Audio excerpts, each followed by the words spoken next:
Hello everyone, मैं राजेश भंडारी आप सबका स्वागत करता हूं अपने चैनल इलेक्ट्रिकल अड्डा में।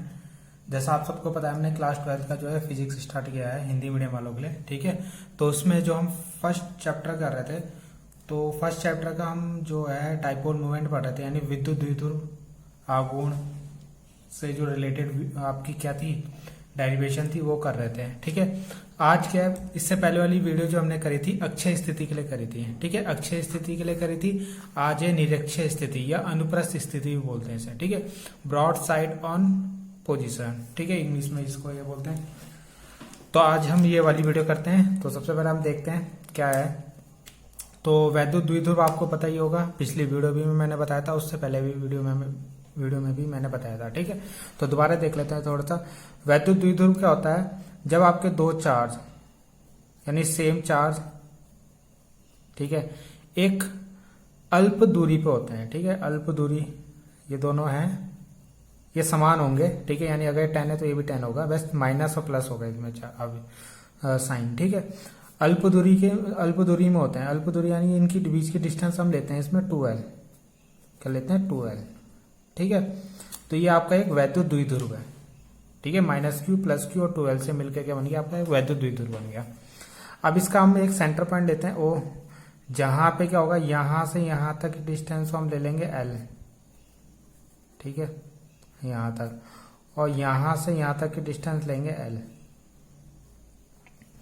ठीक है, अब हमें क्या करना है, निरक्षीय स्थिति के लिए क्या निकालना है, वैद्युत क्षेत्र की वैल्यू निकालनी है। ठीक है, कि निरक्षीय स्थिति में जो ये डाइपोल मोमेंट आपका यानी वैद्युत द्विध्रुव है, इसके कारण कितना वैद्युत क्षेत्र लगेगा। ठीक है, ठीक है। निरक्षीय स्थिति क्या होती है? निरक्षीय स्थिति हम बोलते हैं लंब अर्धक। लंब अर्धक का मतलब जो आपकी वैद्युत द्विध्रुव है ना, इसका जो सेंटर पॉइंट है, अगर हम उसको किसी पी पॉइंट से मिलाएं, ठीक है, और वहां पे कोई एक चार्ज रख ले पी। ठीक है, सपोज हमने यहाँ पे कोई पी रखा हुआ है। ठीक है, पी में क्या रखा हुआ है, Q0 परीक्षण आवेश। ठीक है, आपको पता है ये पॉजिटिव होता है, धनात्मक लेते हैं हमेशा। तो इस पॉइंट पर हमें क्या निकालना है, वैद्युत क्षेत्र निकालना है। ठीक है, तो सबसे पहले हम देखेंगे, ये माइनस है, ये प्लस है। ठीक है, ये प्लस लेते हैं हमेशा, जो परीक्षण आवेश होता है प्लस। तो प्लस और माइनस, ठीक है, तो माइनस क्या करेगा, प्लस वालों को अपनी ओर आकर्षित करेगा। तो ये वैद्युत क्षेत्र कुछ इस तरीके से आएगा नीचे की तरफ। ठीक है, और ये प्लस, तो इसमें कहाँ की तरफ लगेगा वैद्युत क्षेत्र, ऐसे ऊपर की तरफ लगेगा। ठीक है, बाहर की तरफ, क्योंकि प्लस प्लस में क्या होता है, रिपल्सन होता है, यानी प्रतिकर्षण होता है। ठीक है, अगर मैं इसको मिलाऊं, ठीक है, कुछ इस तरीके से बनेगा है। तो आपको एक ट्राइंगल मिलेगा यहाँ पे। ठीक है, इसके कारण जो ये वैद्युत क्षेत्र, इसको सपोज हम ले लेते हैं E1 और ये इसको ले लेते हैं हम E2। ठीक है, इसे E2 इसे E1। ठीक, तो इनके नाम ले लेते हैं कुछ, इसको A दे देते हैं, इसको B नाम दे देते हैं, और ये तो आपका P पॉइंट है। ठीक है, अब जो आपको दिख रहा है कि जो वैद्युत क्षेत्र है E1 और E2, वो कुछ इस तरीके से है। ठीक है, E1 और E2, तो इनका कुछ परिमाणी होगा। ठीक है, परिमाणी कहाँ लग रहा होगा, कहीं बीच में लग रहा होगा। ठीक है, E1 और E2 का परिमाणी कहाँ होगा, बीच में आ रहा होगा। तो ये हमें कैलकुलेट करना है। तो हमें क्या करना पड़ेगा, ये जो आपके वैद्युत क्षेत्र की जो वेक्टर क्वांटिटी है, इसको हमें दो घटकों में तोड़ना पड़ेगा। ठीक है, आपने पढ़ा होगा दो घटक कौन कौन से होते हैं, एक होता है अनुदिश और एक होता है लंबवत। ठीक है, तो इसको जो हम तोड़ेंगे ना, ए बी के अनुदिश तोड़ेंगे। तो हम क्या करेंगे, यहाँ पे एक लाइन खींचेंगे ऐसे। ठीक है, अब ये जो आपका देखो, ये एंगल कितना है यहाँ पे, थीटा एंगल होगा। ठीक है, ये एंगल भी कितना है, थीटा, और ये थीटा। ठीक है, क्योंकि इसकी ना ये वाली साइड और ये वाली साइड सेम आएगी, तो इसलिए ये होगा आपका कैसा, इक्विलेटर, यानी समबाहु त्रिभुज होगा, यानी सारी भुजाएं बराबर होंगी। ठीक है, तो अभी निकालेंगे हम कितनी आएगी। पहले हम इसका एंगल देख लेते हैं, एंगल थीटा, ये थीटा, ये थीटा। ठीक है, तो बताओ ये एंगल थीटा है, तो ये एंगल भी थीटा होगा यहाँ पे। ठीक है, एकांतर कोण से। ठीक है, आपने पढ़ा होगा कुछ इस तरीके का। तो ये एंगल थीटा होता है, तो ये वाला भी थीटा होता है आपका। ठीक है, वैसे ही क्या होगा, ये एंगल थीटा है तो ये वाला भी थीटा होगा एकांतर कोण से, और जब ये थीटा है तो ये भी थीटा होगा। किसके कारण, शीर्षाभिमुख के कोण के कारण। ठीक है, तो इस तरीके से हमारे एंगल आ गए। अब जब हम इस एंगल को देख E1 के घटक तोड़ेंगे, E1 जो आपका वेक्टर है, ठीक है, यह वैद्युत क्षेत्र है। इसके जब हम घटक तोड़ेंगे तो जो एंगल बनाता है जिसके साथ, उसको हम ले लेते हैं कॉस थीटा। ठीक है, E1 ले लेते हैं, इसे लिखते हैं E1 कॉस थीटा। और जो इसका ये हो गया इसका कौन सा घटक, अनुदिश घटक। ठीक है, और ये हो गया इसका लंबवत घटक, इसको हम लेते हैं E1 साइन थीटा। तो आपको पता है जो लंबवत लेते हैं उसे साइन और जो अनुदिश लेते हैं उसे कॉस, यानी जिसके साथ कोण बनता है वो हमेशा कॉस होता है, दूसरा वाला साइन होता है। वैसे E2 को तोड़ेंगे तो E2 को तोड़ेंगे तो इसका भी एंगल यहाँ बन रहा है, तो इसको भी यहीं लेंगे, तो इसको प्लस लिख लेते हैं क्योंकि दोनों आपस में जुड़ जाते हैं। ठीक है, कॉस थीटा। ठीक, और इसका जो लंबवत घटक होगा वो ये होगा नीचे की तरफ, इसको लेंगे हम E2 साइन थीटा। ठीक है, इतना आप लोगों को समझ में आ गया होगा, इसके कंपोनेंट को तोड़ना है। ठीक है, तो कंपोनेंट को तोड़ना मैंने आपको बता दिया। ठीक है, ये जो होगा ऐसा इसका एक वर्टिकल बनेगा, तो ये साइन थीटा, ये कॉस थीटा, वैसे इसका नीचे की तरफ हो जाएगा साइन थीटा और इसे इधर कॉस थीटा। ठीक है, तो इतना आपको समझ में आ गया होगा। अब हम निकालते हैं, सबसे पहले हम क्या निकालेंगे, ये वाली डिस्टेंस निकालते हैं। ये है कितनी, यहाँ से यहाँ, ठीक है, और यहाँ से यहाँ। ठीक है, ये सॉरी गलत बन गया थोड़ा, ये, तो इसकी वैल्यू निकालते हैं। तो आपको क्या लगाना है यहाँ पे, आपको यहाँ पे एक पाइथागोरस थ्योरम लगा लो। हमने ना यहाँ से यहाँ तक की डिस्टेंस ले लेते हैं r। ठीक है, P से O तक की डिस्टेंस हम r ले लेते हैं। तो आप पाइथागोरस थ्योरम लगाओगे तो क्या आएगा, अगर सपोज आपको यहाँ से यहाँ तक निकालना है, ठीक है, ये आपका ये ट्रायंगल है, यहाँ से यहाँ तक का निकालना है, तो कैसे निकालोगे, पाइथागोरस थ्योरम लगा लो इसमें। तो AP का स्क्वायर क्या होगा, ठीक है, ये कर्ण हो जाएगा। ठीक है, कर्ण बराबर क्या हो जाएगा, लंब तो ये हो गया, और आधार, तो लंब कितना हो गया आपका PO का स्क्वायर प्लस AO का स्क्वायर। ठीक है, ये A हो गया, ये PO, तो AP कितना आएगा, इसमें रूट लग जाएगा। PO कितना है आपका R, तो R का स्क्वायर, AO कितना हमारा L, तो L का स्क्वायर। तो कितना आया आपका AP, आया आपका root R square plus L square. वैसे ये भी आपका वही आएगा R square plus L square. ठीक है, क्योंकि सेम है, यहाँ पे भी L है, यहाँ भी R है, तो ये भी इतना ही आएगा। ठीक है, यानी आपका AP चाहे BPO दोनों सेम ही आएगा। ठीक है, तो इतना आप लोगों को समझ में आ गया, पाइथागोरस थ्योरम लगाना आती होगी आपको। अब हम आगे देखते हैं,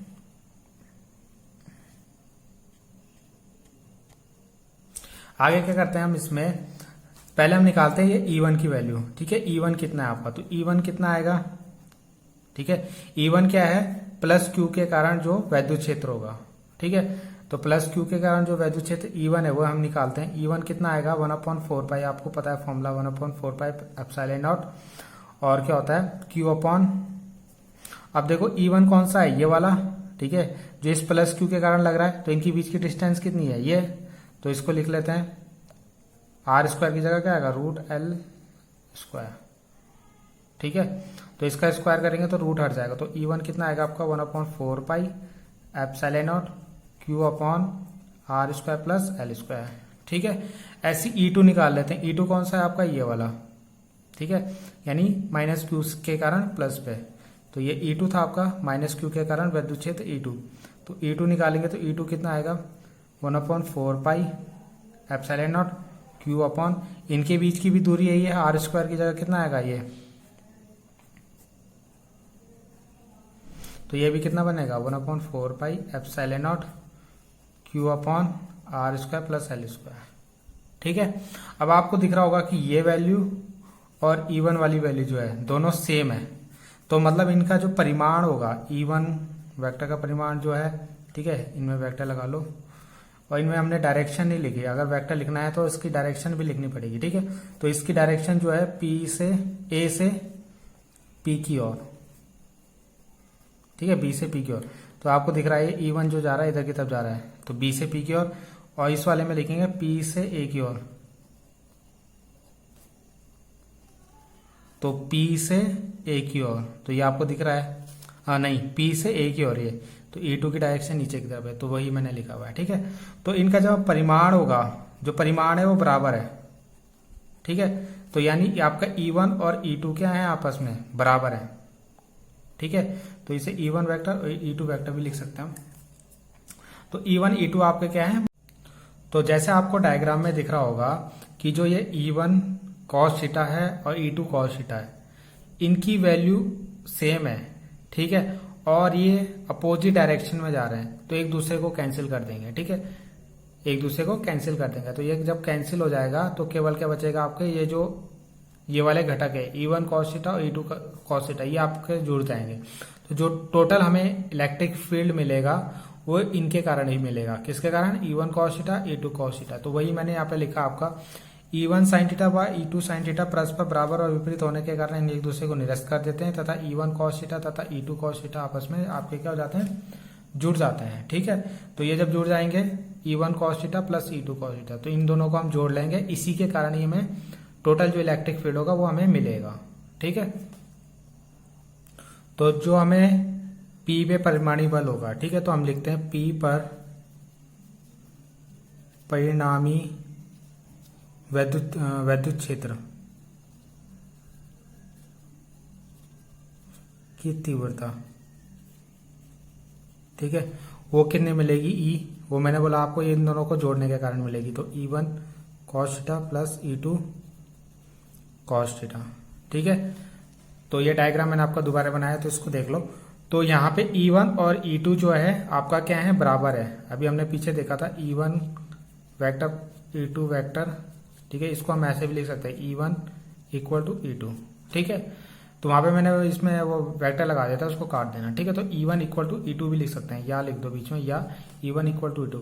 तो E2 को मैं E1 लिख सकता हूँ, तो E इक्वल टू क्या हो जाएगा, E1 cos theta plus E1 cos theta, तो ये क्या बन जाएगा टोटल 2E1 cos थीटा। अब यहाँ पे E की वैल्यू रख देते हैं, तो E हमारा कितना आया था पीछे 1/4πε0 Q अपॉन ये वाली डिस्टेंस आई थी, चाहे E1 वाली में ये रख लो या एक लो, दोनों सेम ही है। तो इसको ऐसे लिख सकते हैं R² प्लस L², ठीक है, रूट हट गया था वहां पे। और cos थीटा की हमें वैल्यू रखनी है, तो पहले हम cos थीटा निकाल लेते हैं। cos थीटा बराबर कितना आएगा, cos थीटा बराबर होता है आधार बटे कर्ण, ठीक है। तो आधार क्या है इसके लिए, आधार है L। अगर मैं ये वाले ट्रायंगल में देखूं POB में, तो ये इसके लिए, ये अगर ये थीटा है तो इसके लिए L आधार ही हो जाएगा, ठीक है, L। और कर्ण कितना होगा, ये हो जाएगा, इस वाले ट्रायंगल में देखना, ठीक है। तो ये हो जाएगा आपका R² प्लस L², ठीक है। तो ये वैल्यू हम यहाँ पे पुट कर देते हैं, तो ये हो जाएगा 2 × 1/4πε0 Q upon R² plus L² और L upon square plus L², ठीक है। तो इतना हो गया ये आपका। अच्छा, ये आपका रूट में है, ठीक है, ये याद रखना, ये रूट में होगा, ठीक है। तो इसको रूट में लिख लो, रूट की वैल्यू कितनी होती है 1/2।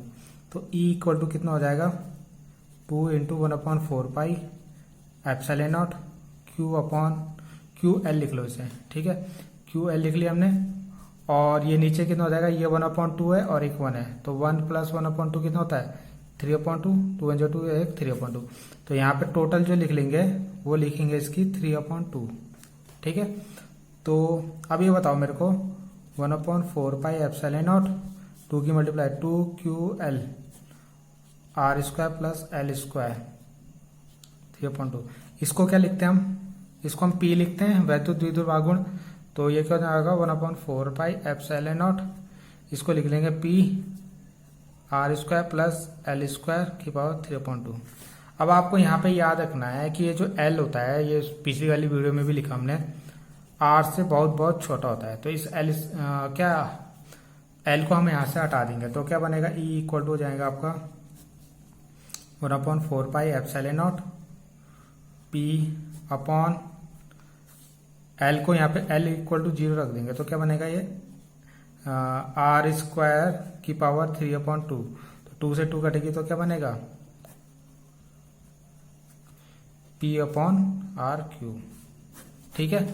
तो ये निरक्षीय स्थिति के लिए क्या आ गया, वैद्युत क्षेत्र की वैल्यू आ गई, ठीक है। और जो कल हमने पढ़ा था निरक्षीय के लिए आई थी 1/4πε0 2P अपॉन R³। तो आपको देख रहा है निरक्षीय में डबल है और इसमें 2 नहीं है, तो इसमें दुगना होता है, इसमें नहीं होता आपका, ठीक है। अक्षय वाली में जो होता है उसमें 2P आता है और निरक्षीय वाली में 2P नहीं आता आपका। तो इतना आपको करना है इसमें, ठीक है। तो निरक्षीय स्थिति के कारण जो वैद्युत क्षेत्र की जो वैल्यू होती है वो इतनी होती है, ठीक है। तो आई होप आपको ये समझ में आई होगी। Thank you.